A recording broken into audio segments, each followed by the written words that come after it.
L'orgueil face à la réalité de la mort. Introduction. Bien-aimés dans le Seigneur, que la paix de Dieu vous soit accordée.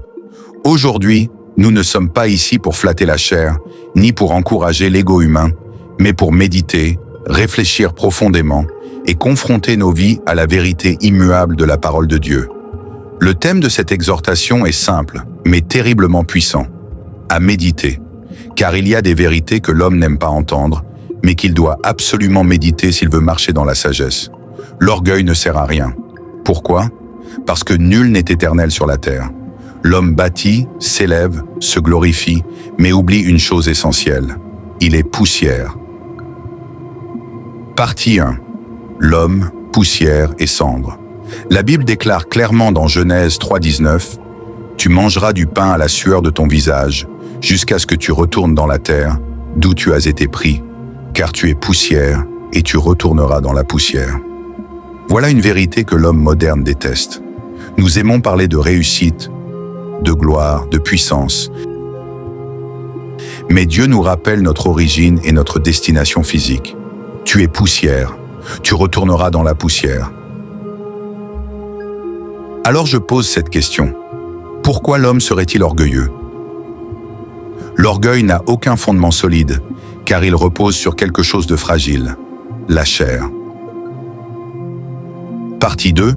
La brièveté de la vie humaine. Écoutons ce que dit l'apôtre Jacques, Jacques 4,14.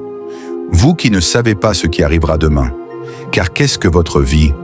Vous êtes une vapeur qui paraît pour un peu de temps et qui ensuite disparaît. » La vie humaine est comparée à quoi? À une vapeur. Une vapeur apparaît et disparaît. Aujourd'hui tu parles. Demain ton nom peut devenir un souvenir. Aujourd'hui tu commandes. Demain on parlera de toi au passé. L'homme fait des projets comme s'il était éternel, mais Dieu nous rappelle que nous sommes de passage. Partie 3. La mort, la grande égalisatrice.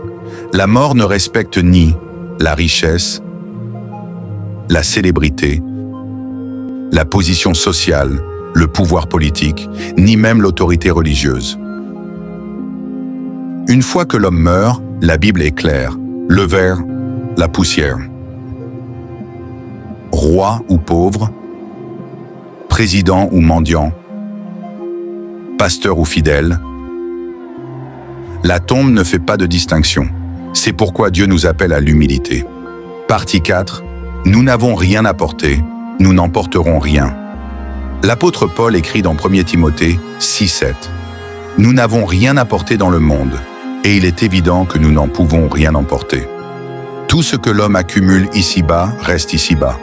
L'argent reste. Les maisons restent. Les voitures restent. Les titres restent. La seule chose qui traverse l'éternité, c'est l'âme. Alors pourquoi vivre pour ceux qui ne traversent pas la tombe? Partie 5. Vanité des vanités. L'Ecclésiaste, après avoir tout vu, tout testé, tout possédé, conclut.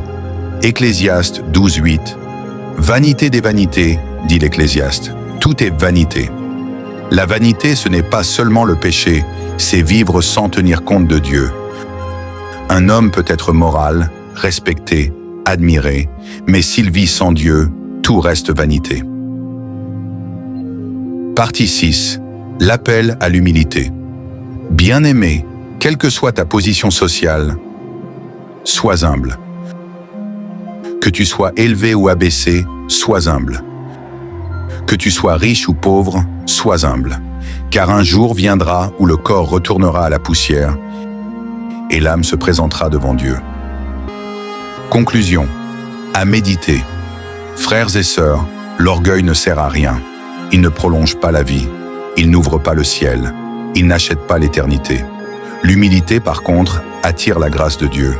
La crainte de Dieu, c'est le commencement de la sagesse.